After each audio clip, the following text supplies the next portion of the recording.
Hello दोस्तों, मैं सूरज भारती और स्वागत करता हूं आपको आपके अपने इस यूट्यूब चैनल पर। दोस्तों, हम लोग इंडियन पॉलिटी के अंतर्गत आज पढ़ेंगे संसद। संसद में हम लोग तीन चीज़ को पढ़ेंगे। संसद के अंतर्गत तीन चीज़ आता है, एक राष्ट्रपति आता है, दूसरा लोकसभा आता है और राज्यसभा आता है। संसद का जो है अनुच्छेद 79 से लेकर 123 तक में है। संसद के बारे में बताया गया है।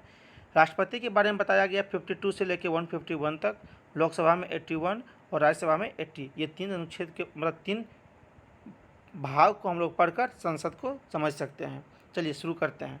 तो आज पढ़ेंगे हम लोग राष्ट्रपति। तो राष्ट्रपति अनुच्छेद 52 में कहा गया है कि भारत का एक राष्ट्रपति होगा। किस अनुच्छेद में कहा गया? 52 में। क्या? कि भारत का एक राष्ट्रपति होगा। राष्ट्रपति को निम्नलिखित अधिकार व शक्तियाँ प्राप्त है। कौन कौन सा अधिकार प्राप्त है? तो कार्यपालिका शक्ति प्राप्त है। किस अनुच्छेद के तहत? अनुच्छेद 53(1) के तहत। सैनिक शक्ति प्राप्त है 53(2) के तहत। विधायी या अध्यादेश जारी करने का अधिकार है अनुच्छेद 123 के तहत। न्यायिक शक्तियाँ दिया गया है अनुच्छेद 72 के तहत। आपातकालीन शक्तियाँ अनुच्छेद 352, 356, 360। तो इतने शक्तियाँ राष्ट्रपति को मुख्य रूप से प्राप्त हैं। अब हम लोग जानते हैं कि राष्ट्रपति का किस अनुच्छेद में किस चीज़ का वर्णन है। तो अनुच्छेद 54 में बताया गया है क्या कि राष्ट्रपति का मतदाता या निर्वाचन मंडल जो होगा वो कैसे होगा। तो कहता है कि राष्ट्रपति के चुनाव में संसद के दोनों सदनों के निर्वाचित सदस्य, ध्यान रखिएगा, दोनों सदनों के निर्वाचित सदस्य, सभी सदस्य नहीं, सिर्फ निर्वाचित सदस्य, और राज्य विधानसभा के निर्वाचित सदस्य, राज्य विधानसभा, ना कि राज्य परिषद नहीं, राज्य विधानसभा के सभी सदस्य मिलकर राष्ट्रपति के चुनाव में भाग लेंगे।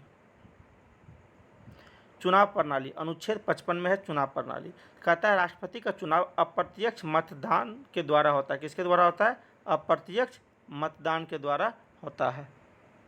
इस चुनाव में एकल संक्रमणीय समानुपातित प्रतिनिधित्व प्रणाली अपनाई जाती है। क्या अपनाई जाती है? एकल संक्रमणीय समानुपातित प्रतिनिधित्व प्रणाली, जिसमें समरूपता और समतुल्यता के सिद्धांत और एकल संक्रमणीय सिद्धांत को अपनाया जाता है। इसके बारे में हम लोग मेंस में डिटेल से पढ़ेंगे ये क्या होता है। हम लोग जानते हैं कि एक निर्वाचित जो विधायक है उसका मत मूल्य क्या होता है। तो विधायक का जो मत मूल्य होता है वो राज्य की संख्या, एक राज्य में जितनी जनसंख्या है बटे उस राज्य के विधानसभा के कुल निर्वाचित विधायकों की संख्या को अगर हम लोग 1/1000 से गुना कर देंगे तो जो आएगा वही विधायक की मत मूल्य हो जाएगा। उसको एक विधायक है उतना मत मूल्य होगा। एक निर्वाचित संसद का मत मूल्य, सांसद होगा, सांसद का मत मूल्य क्या होता है? तो सभी विधानसभाओं के विधायकों के मत मूल्य का योग बटे निर्वाचित सांसदों की कुल संख्या, मतलब सभी विधानसभा में जितने विधायक हैं सबके मत मूल्य को जोड़ देंगे बटे निर्वाचित जो सांसद होंगे उसकी कुल संख्या से भाग दे देंगे। जो आएगा वही एक सांसद का मत मूल्य होगा। न्यूनतम कोटा क्या होता है? तो जितने कुल वेद मत हैं बटे 2 + 1 ये होना चाहिए, ये न्यूनतम कोटा होता है।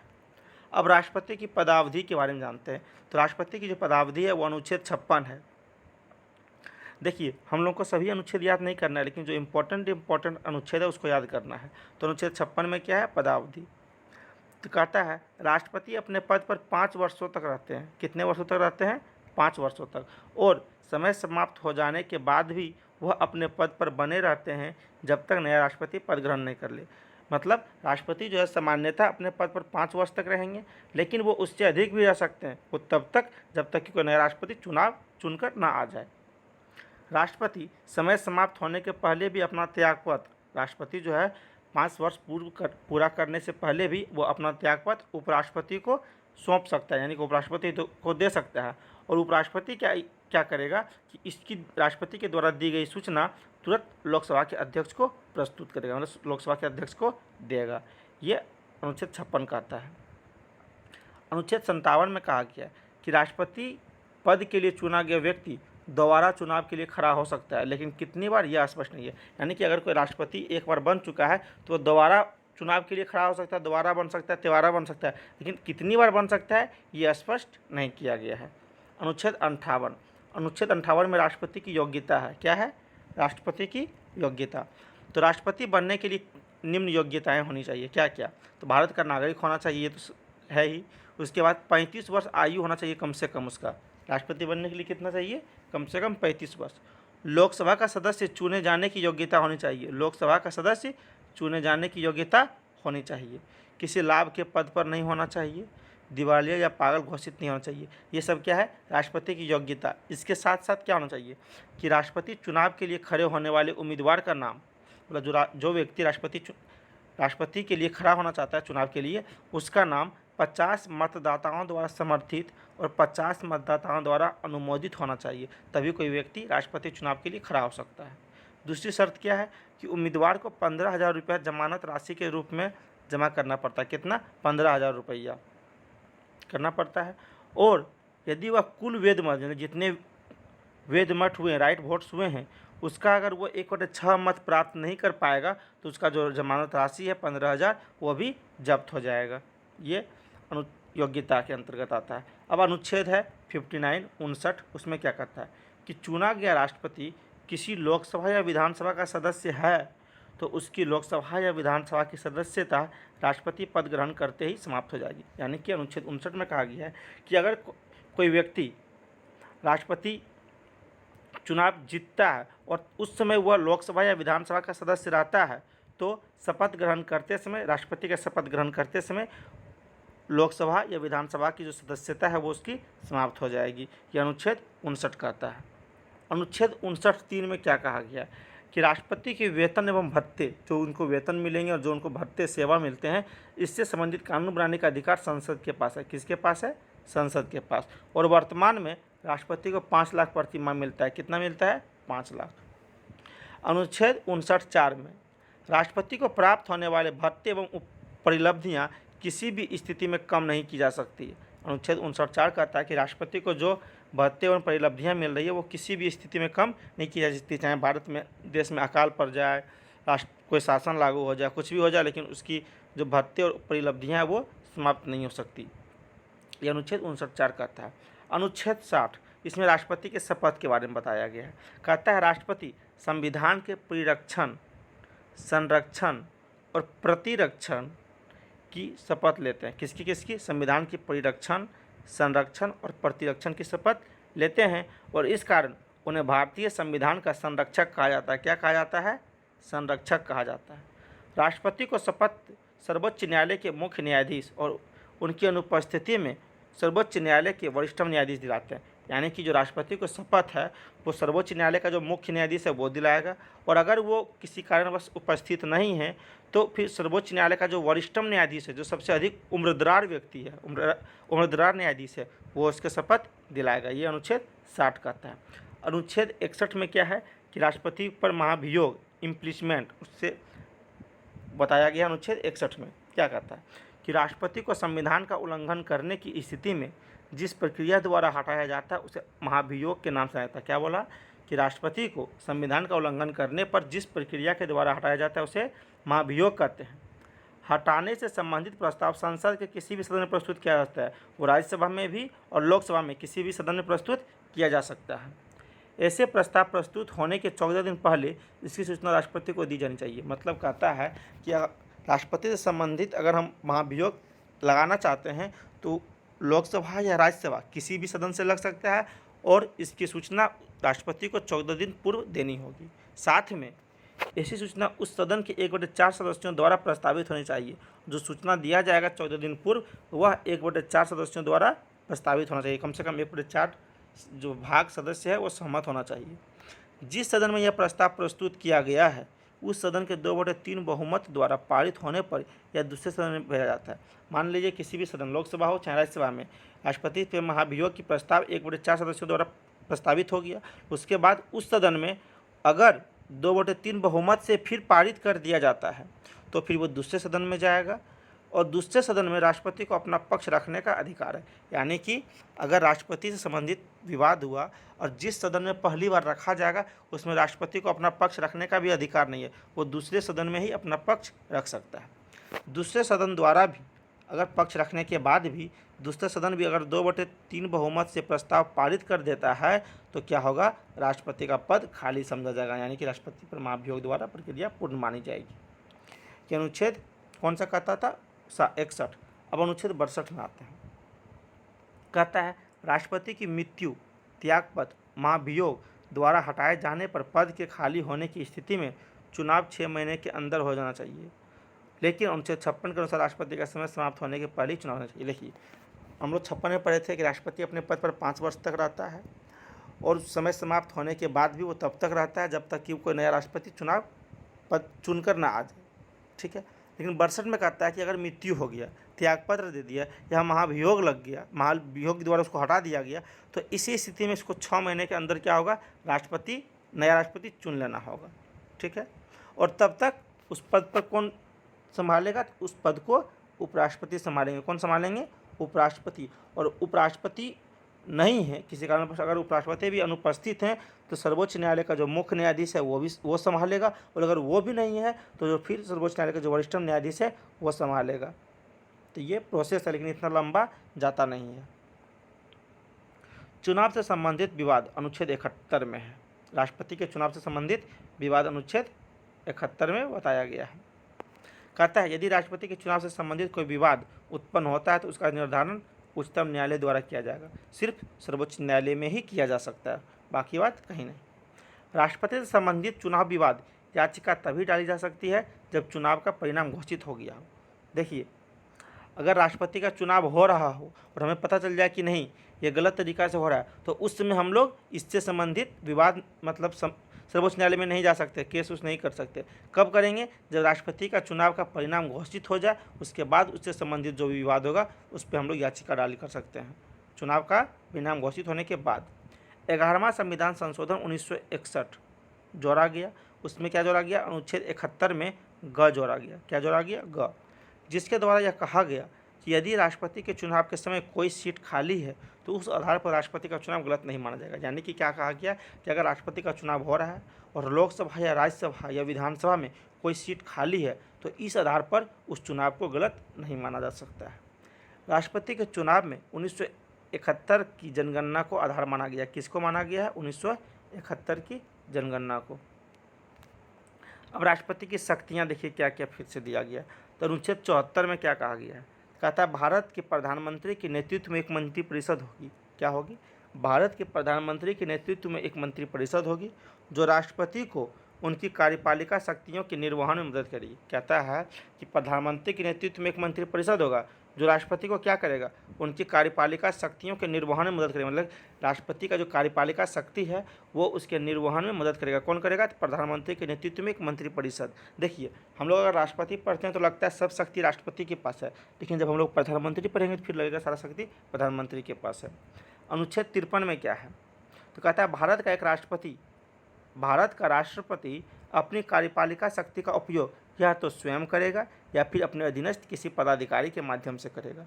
यह अनुच्छेद 53 कहता है। क्या कहता है कि राष्ट्रपति जो है वो कार्यपालिका शक्ति या का उपभोग या तो स्वयं करेगा या वह किसी अधीनस्थ किसी पदाधिकारी यानी कि वो जिससे कहेगा उसके माध्यम से करेगा। अनुच्छेद 77 कहता है भारत सरकार के समस्त कार्यपालिका कार्य राष्ट्रपति के नाम से किया जाता है। यानी कि भारत सरकार के जितने भी कार्यपालिका कार्य है वो राष्ट्रपति के नाम से ही किया जाता है। अनुच्छेद 78 में कहा गया है कि राष्ट्रपति कभी भी देश के शासनिक प्रशासनिक व्यवस्था के संचालन के संदर्भ में प्रधानमंत्री से रिपोर्ट मांग सकता है। यानी कि राष्ट्रपति जब चाहे देश के शासनिक प्रशासनिक की व्यवस्था के बारे में जानकारी प्रधानमंत्री से क्या कर सकता है, मांग सकता है। अब आते हैं हम लोग राष्ट्रपति की क्षमादान शक्तियाँ।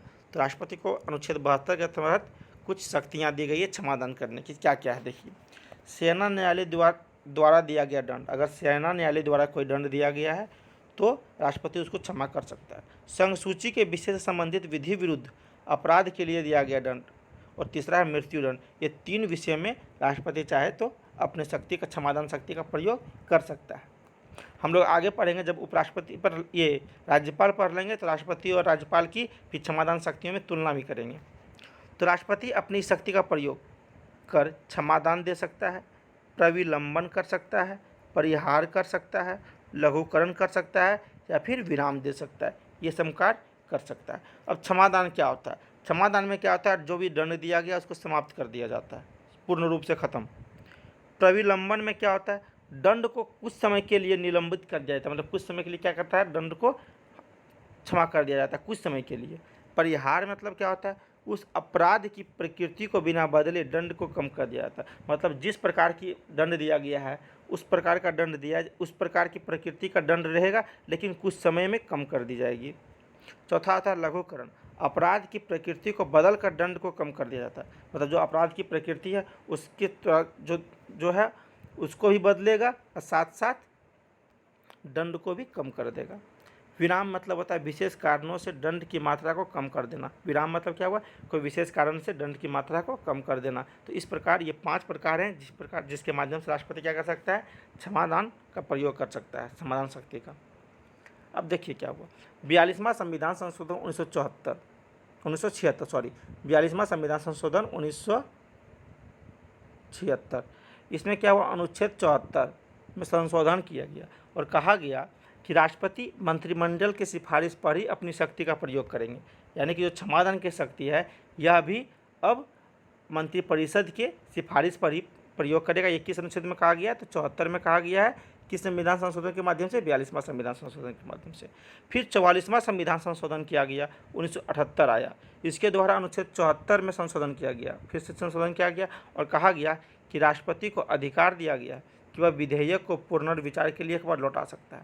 तो देखिए, राष्ट्रपति विधेयक को दो अनुच्छेद के तहत पुनर्विचार के लिए लौटा सकता है। एक अनुच्छेद 74 के अंतर्गत और एक अनुच्छेद हम लोग 111 के अंतर्गत पढ़ेंगे आगे। तो 2 अनुच्छेद है जिसके माध्यम से राष्ट्रपति किसी भी विधेयक को एक बार पुनर्विचार के लिए लौटा सकता है। अब देखिए संसदीय कार्य क्या है। तो अनुच्छेद 79 में कहा गया है राष्ट्रपति जो है संसद का अंग है। ये हम लोग शुरू में ही पढ़ चुके हैं कि संसद 3 चीज़ों से मिलकर बनता है, राष्ट्रपति, लोकसभा, राज्यसभा। तो राष्ट्रपति क्या है, संसद का अंग है। तो राष्ट्रपति को संसद का सत्र बुलाने या समाप्त करने की घोषणा करने का अधिकार है। राष्ट्रपति चाहे तो सत्र को बुला सकता है और उसको समाप्त भी कर सकता है, लेकिन एक सत्र की समाप्ति और दूसरे सत्र की शुरुआत में 6 महीने से ज़्यादा का अंतर नहीं होना चाहिए। यानी कि कहता है कि राष्ट्रपति संसद के सत्र को बुला सकता है और उसको समाप्त भी कर सकता है, लेकिन दोनों बुलाने और समाप्त होने के बीच में 6 महीने से अधिक का अंतर नहीं होना चाहिए। राष्ट्रपति प्रत्येक आम चुनाव के बाद, मतलब हर बार जो 5 साल में जो चुनाव होता है लोकसभा का, उस चुनाव के बाद प्रथम सत्र के शुरुआत में, ठीक है, मतलब चुनाव हुआ उसका जो प्रथम सत्र हुआ उसके शुरुआत में, और प्रत्येक वर्ष जो प्रथम सत्र होता है उसके शुरुआत में दोनों सदनों के संयुक्त रूप से संबोधित करता है। यानी कि जो प्रत्येक 5 साल में जो चुनाव होता है आम चुनाव, उसका जो सत्र होता है पहला सत्र उस समय, और फिर प्रत्येक वर्ष का जो पहला सत्र होता है उस समय राष्ट्रपति दोनों सदनों के संयुक्त रूप से संबोधित करता है राष्ट्रपति, अनुच्छेद 79 के अंतर्गत। और अनुच्छेद 85 देखते हैं क्या है। कहता है राष्ट्रपति लोकसभा को समय समाप्ति के पहले भी विघटित कर सकता है, लेकिन प्रधानमंत्री की सलाह पर। क्या कहता है कि अगर प्रधानमंत्री की सलाह पर राष्ट्रपति लोकसभा को समय पूरा होने से पहले भी विघटित कर सकता है, समाप्त कर सकता है। यह राष्ट्रपति को अधिकार दिया गया है, लेकिन प्रधानमंत्री के सिफारिश पर ही कर सकता है। अनुच्छेद 108 में कहा गया कि राष्ट्रपति साधारण विधेयक में गतिरोध उत्पन्न होने की स्थिति में उसे पारित करने के लिए दोनों सदनों की संयुक्त बैठक बुलाएगा या बुला सकता है। 108 में क्या कहा गया है कि अगर लोकसभा और राज्यसभा में साधारण विधेयक पर मतभेद है तो ऐसी स्थिति में राष्ट्रपति दोनों सदनों की संयुक्त बैठक बुलाएगी और उस मुद्दे को सॉल्व करने का प्रयास करेगी। यह अनुच्छेद 108 के अंतर्गत। कोई भी विधेयक तभी कानून बनता है जब राष्ट्रपति की अनुमति प्राप्त हो जाए, लेकिन अनुच्छेद 111 जो हम लोग अभी 74 पढ़े थे, जो 76वां संविधान संशोधन द्वारा था, अब अनुच्छेद 111 पढ़ रहे हैं। राष्ट्रपति को अधिकार है कि किसी विधेयक को पुनर्विचार के लिए संसद को भेज सकता है, केवल धन विधेयक और संविधान संशोधन विधेयक को छोड़कर। अब ये दोनों विधेयकों को क्यों बोला छोड़कर, ये हम लोग अभी तुरंत आगे पढ़ लेंगे।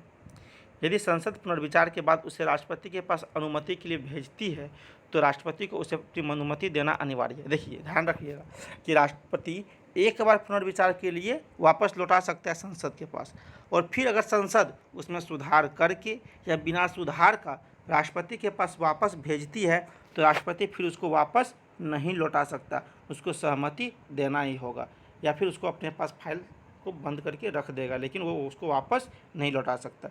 ठीक है, अब हम लोग आते हैं राष्ट्रपति की पूर्व अनुमति से प्रस्तुत होने वाले विधेयक, यानी कि राष्ट्रपति कोई भी विधेयक राष्ट्रपति से पहले ही अनुमति ले लिया जाता है, उसके बाद उसको लोकसभा या राज्यसभा में प्रस्तुत किया जाता है। तो कौन सा विधेयक हो गया? धन विधेयक, अनुच्छेद 110 याद रखिएगा।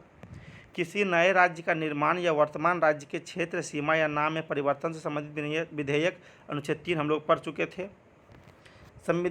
संचित निधि से खर्च होने वाले विधेयक, संचित निधि से खर्च होने वाले विधेयक लेकिन जो धन विधेयक में शामिल नहीं हो, अनुच्छेद 170 के तहत ये भी राष्ट्रपति से पूर्व अनुमति लेनी होती है। भूमि अधिग्रहण से संबंधित विधेयक, व्यापार को सीमित करने वाला राज्य का कोई विधेयक, अनुच्छेद 304। कर को प्रभावित करने वाला विधेयक जिससे राज्य का हित प्रभावित होता है, अनुच्छेद 274। तो इतना अनुच्छेद जो इतने जो विधेयक हैं ये राष्ट्रपति से पहले अनुमति ली जाती है, उसके बाद संसद में प्रस्तुत की जाती है। वित्तीय अधिकार क्या होता है राष्ट्रपति की? तो राष्ट्रपति अनुच्छेद 112 के अंतर्गत देश की आय व्यय से संबंधित वार्षिक वित्तीय विवरण, जिसको बजट कहते हैं, संसद में प्रस्तुत करवाता है। किस अनुच्छेद के तहत? 112 के तहत।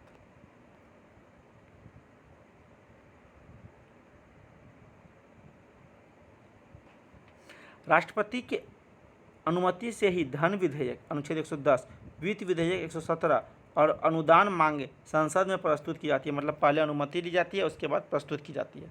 राष्ट्रपति को आकस्मिक निधि से धन निकालने का अधिकार होता है, यानी कि राष्ट्रपति चाहे तो आकस्मिक निधि से धन निकाल सकता है, परंतु बाद में इसकी सूचना संसद को देनी पड़ती है। पहले धन निकाल सकता है लेकिन बाद में इसकी सूचना संसद को देनी होगी। अनुच्छेद 280 के अंतर्गत राष्ट्रपति को वित्त आयोग गठित करने का अधिकार है। किस आयोग को? वित्त आयोग को गठित करने का अधिकार है। अब राष्ट्रपति को अध्यादेश जारी करने की शक्ति दी गई है अनुच्छेद 123 के अंतर्गत। इसको देखते हैं क्या है। कहता है अनुच्छेद 123 के अंतर्गत राष्ट्रपति को कानून बनाने का अधिकार है। क्या बनाने का अधिकार है? कानून बनाने का, जिसे राष्ट्रपति जारी करने का अधिकार, अध्यादेश जारी करने का अधिकार कहते हैं। क्या कहते हैं? अध्यादेश जारी करने का अधिकार। राष्ट्रपति इस अधिकार का प्रयोग तब करता है जब संसद सत्र में ना हो। कब? जब संसद सत्र में ना हो और किसी विषय पर तुरंत कानून बनाना अनिवार्य हो, तब राष्ट्रपति अध्यादेश जारी करता है। संसद के सत्र में आ जाने के बाद, मान लीजिए कोई राष्ट्रपति है, किसी विधेयक मतलब कोई अध्यादेश जारी किया, तो फिर संसद जब सत्र में आ जाएगा तो प्रथम दिन से 6 सप्ताह के अंदर अध्यादेश दोनों सदनों द्वारा पारित हो जाना चाहिए। मान लीजिए राष्ट्रपति किसी विधेयक से संबंधित अध्यादेश जारी किया है, कोई कानून बनाया है, तो संसद अगर सत्र में आ गया, संसद चालू हो गया, तो फिर संसद के पहले दिन से लेकर 6 सप्ताह के अंदर जो अध्यादेश राष्ट्रपति द्वारा जारी किया गया है वो दोनों सदनों से पारित होना चाहिए। साथ साथ अध्यादेश का प्रभाव 6 महीने तक रहता है और उसके पहले संसद का सत्र बुलाकर पारित कर देने के बाद वो आगे के लिए लागू हो जाता है। और राष्ट्रपति के द्वारा जो अध्यादेश जारी किया गया है वह 6 महीना तक अधिकतम रहेगा और उसके बाद संसद के सत्र आने से 6 सप्ताह तक रह सकता है। यानी कि इस प्रकार 7 महीने तक क्या हो सकता है? राष्ट्रपति के द्वारा बनाया गया कानून मान्य हो सकता है बिना संसद की अनुमति से। 6 महीना यहाँ पे, जो कि कम से अधिकतम, अगर मान लीजिए सत्र शुरू होने में 6 महीने के समय है तो, और 6 सप्ताह यहाँ पे, तो 7 महीना होता है। इस प्रकार राष्ट्रपति के द्वारा बनाया गया कानून 7 महीने तक होता है और उसके बाद अगर संसद उसको पारित कर देती है तो वो आगे के लिए कानून बन जाएगा, और अगर पारित नहीं करेगी तो वो कानून क्या होगा? निरस्त हो जाएगा। इस प्रकार दोस्तों आज हम लोगों ने राष्ट्रपति का एक पार्ट कंप्लीट किए हैं। इसका अगला भाग हम लोग कल कंप्लीट करेंगे और साथ में उपराष्ट्रपति को भी देखेंगे। धन्यवाद। अगर अभी तक आप लोगों ने मेरा चैनल को सब्सक्राइब और लाइक नहीं किए हैं तो प्लीज़ कर लें, ताकि आपको लेटेस्ट नोटिफिकेशन मिलता रहे।